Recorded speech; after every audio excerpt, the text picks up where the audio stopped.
2 minute series की शुरुआत करते हैं। आज हम इंफ्रास्ट्रक्चर के एक पर्टिकुलर टॉपिक की बात करेंगे विच इज़ रेलवेज। तो हम क्या करेंगे इन जनरल, हम एक पर्टिकुलर प्लान को या पॉलिसी को जो हम डिस्कस करने की कोशिश करेंगे कि उसके सेलिएंट फीचर्स क्या हैं। द पॉलिसी इज या rather the plan is national rail plan 2030। लेकिन कोशिश हमारी क्या है, हम होलिस्टिक प्रिपरेशन करें कि अगर हम रेलवेज की बात कर रहे हैं तो रेलवेज को हम मेंस के पर्सपेक्टिव से भी समझ लेते हैं कि मेंस के पर्सपेक्टिव से रेलवेज पे यदि आपको क्वेश्चन आता है, आपसे पूछा जाता है कि रेलवेज में कंस्ट्रेंट्स क्या हैं, राइट, तो हम वो कंस्ट्रेंट्स भी पढ़े। अगर आपसे पूछा जाता है कि रेलवेज के लिए वे फॉरवर्ड क्या है तो हम उस चीज़ पर भी बात करें। लेकिन हम अपना आंसर बेटर कैसे करें, how do I ensure that I am writing a better answer by coating a particular report, right. तो मेरी बेसिक कोशिश यहाँ पर क्या है कि हम नीति आयोग की रिपोर्ट से जो है हम रेलवे से एसोसिएटेड पॉइंट उठाएं so that we end up getting more marks. आपके जो पॉइंट्स हैं वो और ज़्यादा ऑथेंटिक लगते हैं बिकॉज आपने एक सरकारी रिपोर्ट से ये पॉइंट उठाए हैं। और हम वे मेंशन भी कर सकते हैं कि as per NITI Aayog XYZ चीज़ें हैं। ठीक है जी, तो चलिए शुरू करते हैं। नेशनल रेल प्लान जो है इंडियन रेलवेज द्वारा एक प्लान बनाया गया है, national rail plan for India 2030।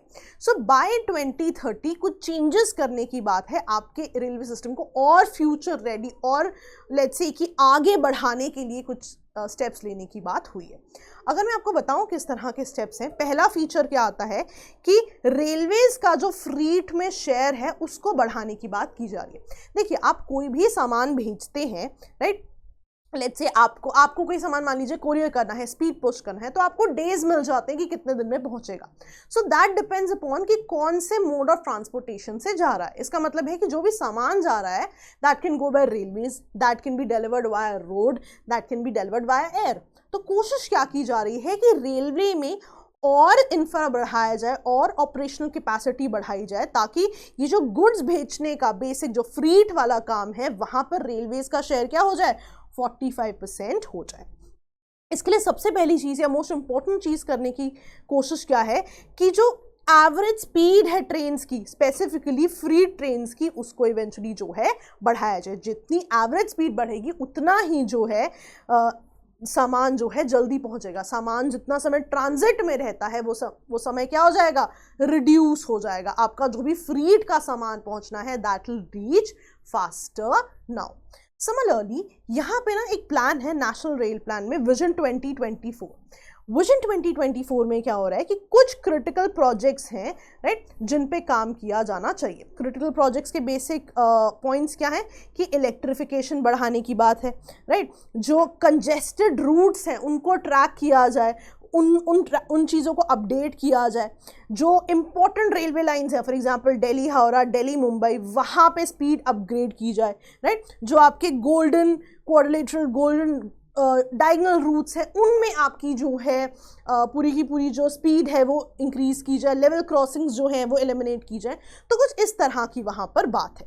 तो आप बेसिक आइडिया यहाँ पर समझिए कि ये जो पूरा प्रोजेक्ट है, द आइडिया इज कि जो फ्रीट है आपका या जो क्रिटिकल रूट्स हैं आपके उनमें हम अपग्रेडेशन करें, राइट। अब ध्यान देना, ये जो पूरा प्रोजेक्ट है ये स्टिल जो है ड्राफ्ट मोड में है। अभी रिसेंटली इसको इंडियन रेलवेज की वेबसाइट पे डाला गया है सो दैट इस पे हम कमेंट्स जो है वो देख सकें कि आम जनता इस पे या जो भी स्टेक होल्डर्स हैं वो क्या कमेंट्स देते हैं। अब आगे भी जो हम प्लान पढ़ेंगे वो पूरा ही ड्राफ्ट मोड में है। Now the only thing which is being worked upon as of now is your vision 2024, right. इस पे इम्प्लीमेंटेशन चल रहा है इस पूरे प्लान में से। बाकी जो प्लान है वो अभी तक ड्राफ्ट मोड में है। ना you don't have to know every point step by step, बस आप इतना बेसिक याद रखिए कि कुछ क्रिटिकल प्रोजेक्ट्स हैं जहां कोशिश की जा रही है कि वो 2024 तक जो है पूरे हो जाए। ठीक है जी, आगे बढ़ते हैं। अब फ्रीट की बात हो रही है तो और भी डेडिकेटेड फ्रीट कॉरिडोर जो है आइडेंटिफाई किए जा सकते हैं। ऐसे कॉरिडोर्स जो कि हाई स्पीड रेल कॉरिडोर्स हैं वो भी आइडेंटिफाई किए जाने चाहिए। तो ये ना बहुत ही सिंपल पॉइंट्स हैं। द आइडिया बीइंग कि अगर ये आपको प्री में पूछे जाते हैं तो आप इन्हें बहुत बार पढ़िए, आप देखेंगे by end of the lecture आपको ये पॉइंट जो है इजीली आइडेंटिफाई हो जाएंगे if they come in your questions. Next आगे बढ़ते हैं। अगर आप नेक्स्ट देखें तो कोशिश क्या की जा रही है कि इस पूरे प्रोसेस में पैसेंजर ट्रैफिक कितना होगा, राइट, या फिर जो डब्बे होते हैं वैगन्स उनकी रिक्वायरमेंट कितनी होगी। बेसिकली अगर आप देखें इंफ्रा पे कोशिश करने वर्क करने की कोशिश की जा रही है कि फ्रीट भेजना है तो और कितनी रिक्वायरमेंट है इसकी भी कोशिश की जाए। नेक्स्ट अगर आप देखें तो कोशिश क्या की जा रही है कि 100% इलेक्ट्रिफिकेशन भी की जाए रेलवे सिस्टम में और फ्रीट मॉडल शेयर को भी इंक्रीज किया जाए। अब ध्यान रखना, जैसे ही आप 100% इलेक्ट्रिफिकेशन की बात करोगे आप यहाँ पे ग्रीन एनर्जी की बात कर रहे हो।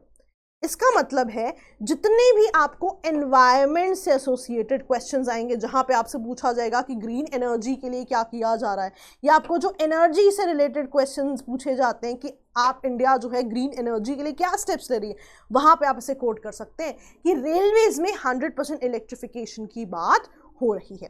ऑल्सो जब आपसे क्वेश्चंस पूछते हैं कि ग्लोबल वार्मिंग को कम करने के लिए आप क्या कर रहे हैं, पेरिस क्लाइमेट मीट के लिए आप क्या कह रहे हैं, राइट, पेरिस कमिटमेंट्स के लिए आप क्या कर रहे हैं, तो कहीं ना कहीं आप ग्रीन एनर्जी वाले प्रोजेक्ट्स की ही बात करते हो। तो आप देख रहे हो although this was an infra project, but हमने यहाँ पर भी इसको डिफरेंट जगह एज एग्जाम्पल यूज कर दिया। आगे चलते हैं, जो मोस्ट इंपॉर्टेंट चीज़ है कि कितनी टोटल इन्वेस्टमेंट होगी इस पर भी काम किया जाना ज़रूरी है, उसको भी असेस करना इक्वली ज़रूरी है। And involvement of private sector is equally important. आप देख रहे हैं स्पेस भी अब प्राइवेट सेक्टर को बहुत ही ज़्यादा इन्वाइट कर रहा है। सिमिलरली आप देखेंगे पोर्ट्स पर भी लैंडलॉर्ड मॉडल जैसा चल रहा है कि कुछ चीज़ें जो है सरकार के हाथ में होंगी, कुछ चीज़ें प्राइवेट प्लेयर के हाथ में होंगी।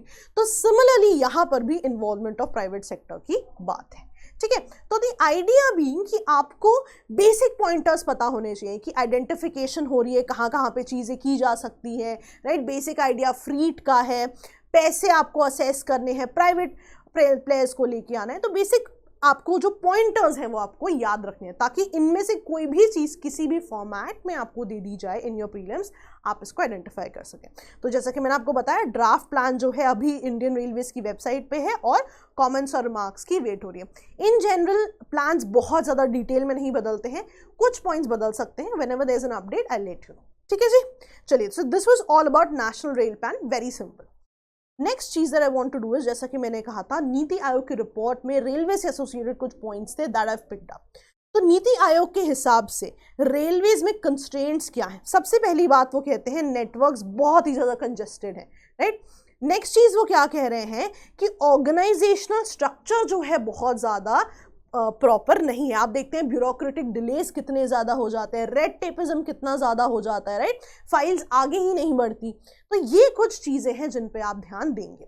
ओके, रेलवेज में थर्ड इशू जो क्या कह रहे हैं, जनरेशन ऑफ रिसोर्सेज का है। मान लीजिए कि आप कह रहे हैं कि रेलवेज को आगे बढ़ाया जाए, आपको फाइनेंस की ज़रूरत होगी, आपको फंड्स की ज़रूरत होगी, लेकिन आप देखते हैं कि फ्रीट के लिए तो चीज़ें बहुत ज़्यादा एक्सपेंसिव है, लेकिन जो पैसेंजर ट्रैवल है उसमें बहुत ज़्यादा फेयर में इंक्रीज नहीं है।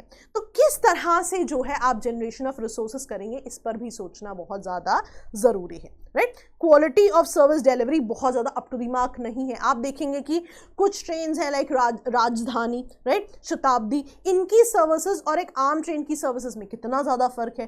तो इन चीज़ों पर भी काम करना ज़रूरी है।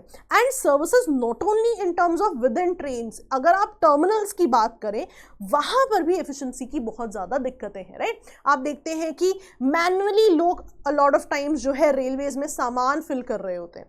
तो ये भी एक इशू है जो कि केटर करना ज़रूरी है। अगेन इकोनॉमीज ऑफ स्केल कि इनपुट बहुत ज़्यादा है चीज़ों का, लेकिन आउटपुट जो है वो एक्सपेक्टेड नहीं है, ठीक है। तो ये कुछ कंस्ट्रेंट्स हैं, राइट। नीति आयोग को आप डेफिनेटली मेंशन करें, राइट। आप देखोगे कि आपके मार्क्स जो है बहुत ही ज़्यादा इंक्रीज हो जाएंगे। नेक्स्ट जो है, आप नीति आयोग के हिसाब से किन चीज़ों पर काम किया जा सकता है, वे फॉरवर्ड क्या है। तो वे फॉरवर्ड में सबसे इंपॉर्टेंट चीज़ वो क्या कर रहे हैं कि जो भी इंफ्रा है आप उस पर काम कीजिए। पहली प्रॉब्लम क्या थी, अगर आप देखो पहली प्रॉब्लम थी कंजेशन बहुत ज़्यादा है, तो सोल्यूशन भी वैसा ही है कि आप इंफ्रा को जो है बेटर यूटिलाइज करने की बात करें सो दैट कंजेशन की मुद्दा जो है उस पर काम किया जा सके। नेक्स्ट हमने इशू क्या बोले थे, ऑर्गेनाइजेशनल स्ट्रक्चर्स हैं। इसलिए अगर आप देखो वे फॉरवर्ड क्या है कि अगर ऑर्गेनाइजेशनल स्ट्रक्चर्स हैं तो वहाँ पे उनमें रिफॉर्म्स किए जाए।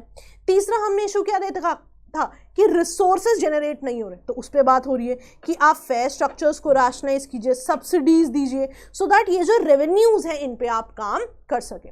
नेक्स्ट चीज उन्होंने क्या बोली थी कि जो सर्विस डिलीवरी है उसको आप बेटर कर सकते हैं। तो सर्विस डिलीवरी की बेटर करने के लिए क्या वे फॉरवर्ड दिया गया है कि मॉडर्नाइज कीजिए स्टेशंस, रिड्यूस कीजिए accidents, right, ease of doing business को लेके आइए, right. And the last one जो कि बहुत ही इंपॉर्टेंट है, जिस पे बहुत समय से बात हो रही है कि बहुत ही ज़रूरी है कि इंडियन रेलवेज का एक इंडिपेंडेंट रेगुलेटर हो, राइट। जितनी वास्ट रेलवेज है, जितना पोटेंशियल है रिसोर्स को बनने का, उतना ही बहुत ज़्यादा इंपॉर्टेंट पार्ट होगा कि अगर इनको अपना एक इंडिपेंडेंट रेगुलेटर जो है दिया जाए। तो आप देख रहे हो most of the way forward जो है वो कंस्ट्रेंट्स को ही एड्रेस कर रहे हैं। तो ये भी एक टेक्निक होती है how to generate way forward. Usually हम क्या करते हैं, हम कंस्ट्रेंट्स लिख लेते हैं और हमें वे फॉरवर्ड लिखना नहीं आता। व्हाट इफ हम हर कंस्ट्रेंट का ही सोल्यूशन दे दें, राइट। आपने कहा कंजेस्टेड नेटवर्क इश्यूज है तो आप जो है इनको इंफ्रा बेटर कर लीजिए। आपने कहा ऑर्गेनाइजेशनल स्ट्रक्चर में इशू है तो आप स्ट्रक्चर को बेटर कर लीजिए। आपने कहा रिसोर्सेज जनरेट नहीं हुए तो आप फेयर को रैशनलाइज कर लीजिए, राइट। तो ये भी एक तरीका है कि रिजॉल्व दी कंस्ट्रेंट्स, कि जो भी इश्यूज हैं आप उन्हीं के बेसिस पे वे फॉरवर्ड लिख लीजिए। And obviously there be some additional way forwards जो कि मैंने आपको बताए हैं। अगेन मेक श्योर कि आप यहाँ पे नीति आयोग को जो है मेंशन करें, आप देखेंगे आपके मार्क्स जो है बहुत ही बेटर हो जाएंगे। ठीक है जी, चलिए, I hope we learn something new today. I hope you will note these points down. कोशिश हमारी यही होती है कि जो हम जहाँ से भी ऐसा कंटेंट आपको दे सकें जिससे आपके मार्क्स इंप्रूव हो, उन पे काम करें।